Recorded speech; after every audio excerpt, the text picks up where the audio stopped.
Ladies and gentlemen, it's a pleasure to welcome you to the 5th India FinTech Conference at Bengaluru. Many thanks for joining us today. We promise you it will be worth your time. On behalf of CFA Institute and CFA Society India, I would like to extend a very warm welcome to all our speakers, moderators, and participants who have joined us for the event. My name is Megha Malpani, and I'm your conference chair for the day. I'm a volunteer with CFA Society India and work as a partner with West Financial Services LLP in my day job. We are very honored and excited to be joined in by our esteemed speakers who would be sharing their views on a host of areas in the fintech space. We commit to put together a day of knowledge sharing, learning, and networking. Before we begin, I have a few housekeeping slides. As a courtesy to your fellow attendees, please put your mobile phones on silent mode for the entire duration of the conference. Please remember to wear your name badge for the entire duration of the conference. You can also follow CFA Society on LinkedIn, Twitter, Facebook, and YouTube. I would like to request you to tweet your key learnings using the hashtag INTFintech and use our official hashtag INTFintech to follow the real-time conference buzz on Twitter and to participate in the conversation. CFA Institute members or charter holders may claim 5.5 professional learning credits by logging in their online professional learning tracking tool on the CFA Institute website. It's time to share your learning. It's time to share your voice and give 2 minutes to effect change. Scan and share your quick response and frank inputs. CFA Society India members can now fill the event preference survey to help us plan the future events in accordance to their preferences. We are proud to inform that at the Society Awards Program 2022, CFA Society India won the Society Excellence Award for Impact and Innovation by CFA Institute. And Mr. Navneet Manot, CFA, won the award for the Volunteer of the Year 2022. CFA Society India app is now available on Android and Apple app stores. Stay connected and stay updated with our app. If anyone has any queries regarding the app or want to know more, our team will be at the app booth designated outside the ballroom to assist you. The app can be used for accessing the detailed bios of all our speakers and moderators. To make your networking experience more efficient, we have provided the credentials and LinkedIn profiles of all the attendees of today's event. You may connect with them beforehand so that you can make the most of the 3 networking sessions you will have. The questions for our speakers can also be posted under Submit a Question tab. We urge you to ask questions so that we can keep the sessions as interactive as possible. You can use the Forum tab to discuss this session and Photo Booth to capture and save your best memories.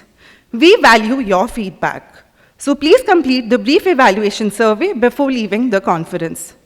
Do look for CFA Society India newsletter in the newsletter section of our website. Do remember to renew your CFA Institute membership for 2022-2023 if you haven't yet. Also, you don't have to be a CFA charter holder to be a member. Please visit our society booth to know more about the affiliate membership, and our team will help you with the same.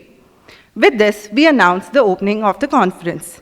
It's my pleasure to invite Priyanka Mathur to deliver the welcome address. Priyanka is the Chief Operating Officer at CFA Society India. Over to you, Priyanka. Megha, a very good morning to all of you.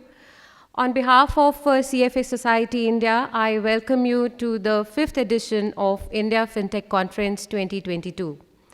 I'm truly delighted to see all of you physically present after our virtual editions that happened for almost 2.5 years. Welcome once again to all the investment professionals and aspiring enthusiasts present here today. We all saw the biggest challenge faced during our lifetime, and as they say, within crisis are the seeds of opportunity. Let me start by thanking you all for the confidence that you have shown in CFA Society India and your perseverance, especially through these difficult times.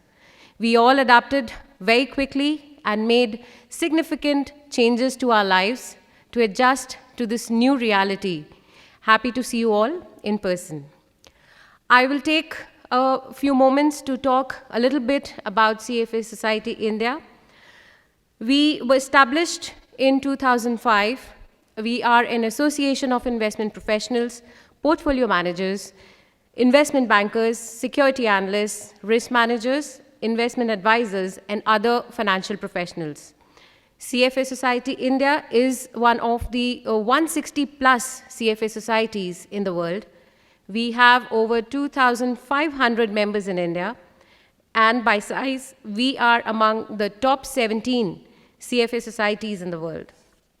We have over 1,800 plus charter pendings and 30,000 plus candidates only in India. The vision of society is to be a professional body of ethics, excellence, and thought leadership in finance. CFA Society India has members across the country, and it operates through 9 regional chapters: Mumbai, Delhi, Bangalore, Chennai, Kolkata, Ahmedabad, Hyderabad, Pune, and Indore. So at the society, the exemplary commitment and passion of our volunteers, especially present here today for our Bangalore chapter, meant that we could carry out most of the activities and even went that extra length to carry out some new initiatives as well.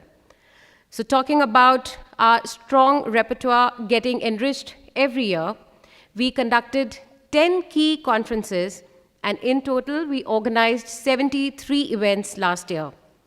Our flagship India Investment Conference, it finished its 12th edition this year, and India Wealth Management Conference completed its 7th edition just a few months ago. Very recently, we conducted our 2nd edition of Masters at Work in Kolkata and our 4th edition of Fixed Income Summit in Chennai. We now have our 6th edition of Value Investing Pioneers Summit, which is scheduled in Delhi on 19th of November, that is just a few weeks from now. Other topics such as corporate governance in investing in Pune, insurance conference in Hyderabad, alternative investment summit in Ahmedabad, global commodities and currency conference in Indore have been annually featured events in the past. Let me also mention about some other committees and their initiatives and activities that are conducted under the CFA Society.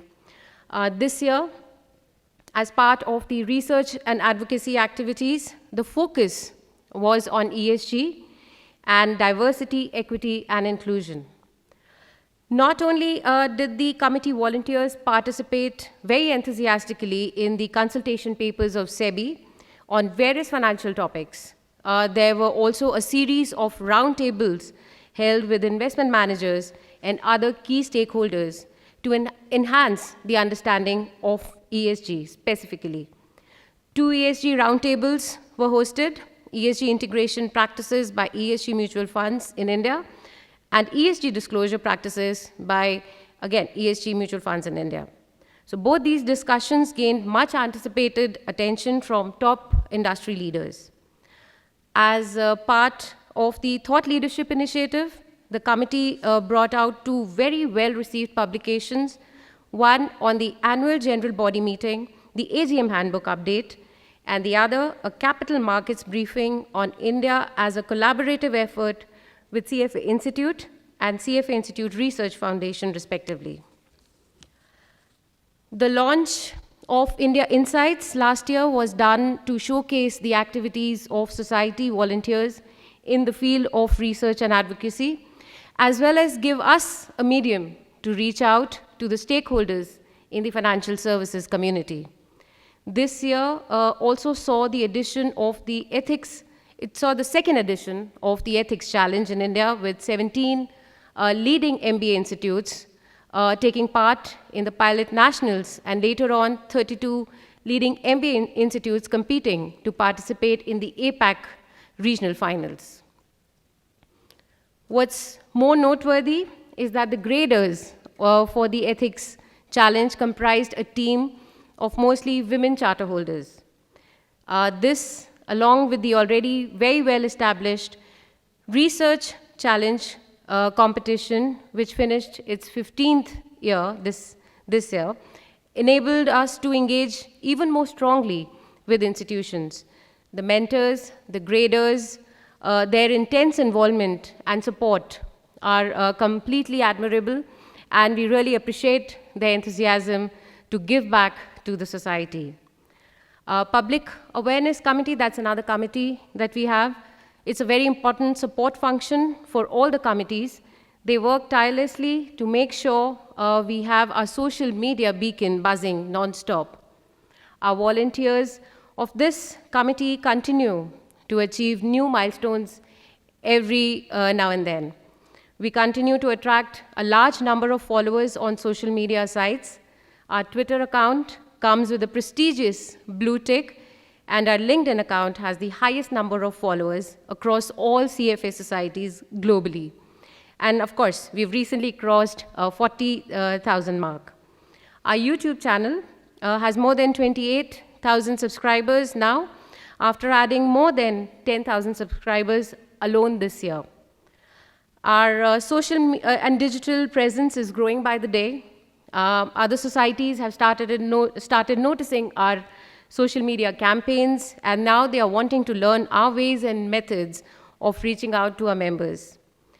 So in line with our mission to make it convenient for members to stay connected with the society, we launched the CFA Society India mobile app in June this year. The app, which is available on Android and iOS, it provides a one-stop access for content, event discussion, forums, and networking. So I request all of you, including non-members, to please download the same and share your feedback so we can apply them in the next version so as to serve you better. Our society, being a repository of knowledge, content, and professional learning events, has helped us create a very strong brand for ourselves, a brand which is now recognized for its integrity, ethics, and trust by the industry, the regulators, and by all the stakeholders. Another committee called the Career Services Committee. So on their front, the committee is constantly working to help young charter holders, charter pendings, L1 pass-outs with career opportunities. The committee's main priority is to build awareness amongst employers and improve employability. Year-round and proactive employer outreach is conducted with the help of a dedicated team of volunteers. Employer engagement and networking sessions, training sessions for members based on their profiles are the primary focus of Career Services Committee. We have a dedicated career page on Society's website, which is accessible for our members now. So job postings has grown by 77%, and we had 87 plus employers, unique employers, using the Career Center portal to hire from the CFA talent pool. Our monthly webinar on career insights by experts across various domains. I'm sure we have some of them present in the room here today who have contributed to the career insights. It's a very keenly awaited event, and we have done close to 36 such webinars so far. The marquee event coming out of this committee is the Financial Talent Summit, which was conducted physically this year. That was the first physically conducted event. The Career Days, again, another event that is conducted by the committee. They are planned across various cities throughout the year. A few months ago, we hosted our first Career Day here in Bangalore, which was then followed by Indore. With well-known employers from the industry participating for these events, assessing, interviewing, shortlisting, and hiring from the pool of participants, we are constantly striving to provide that platform where talent can meet opportunity. With diversity and equity and inclusion as one of our strategic objectives, we have consciously dedicated our efforts to women in finance and are taking several initiatives to improve diversity in the investment management industry. So we are pleased to inform that we have launched a special mentoring program for women charter holders called FEMTER. Please do visit our website to get more details on this program, which is called FEMTER. You would be pleased to note, and as Megha also mentioned, that CFA Society India has been awarded the Impact and Innovation Award in the APAC region for its efforts in engaging with the community this year. And also, our past chairperson, Mr. Navneet Munot, very deservingly received Volunteer of the Year award. So a big round of applause to our members and volunteers who have been very, very instrumental in helping us to win these very prestigious awards. Talking about today's conference, every year, Society's FinTech Conference, it brings together hundreds of people to discuss and critique the evolution of FinTech industry in India. The industry, of course, has evolved to an extent that it is no longer just a subsector within the financial services universe, but a key service enabler in itself. Given how FinTech has integrated into mainstream banking space, it is imperative to discuss key trends and pressing issues impacting this industry. Answering key questions such as how will the recent lending regulations impact the BNPL business? Will neobanking change the way India banks? What is the scope for Web 3.0 in the Indian context? Where is the investment in FinTech heading towards? So to enlighten you all on this today, we have a galaxy of outstanding speakers who are industry leaders, speaking on various topics and taking stock of where things stand across key areas and the way forward. We have an equally attractive line of moderators driving these discussions for you. And of course, now that the conference is back in person, it's time to make the most of the opportunity to interact with top FinTech startup founders and senior industry professionals all under one roof. So I hope today's FinTech conference stands up to the high standards that we have set for ourselves, and sincerely thank all the speakers and moderators for sparing their time. But I'm confident that this conference will be insightful, informative, and knowledgeable. So do utilize your break to network with your fellow participants. And once again, a very heartfelt welcome to all of you. Sit back and enjoy your day. Thank you.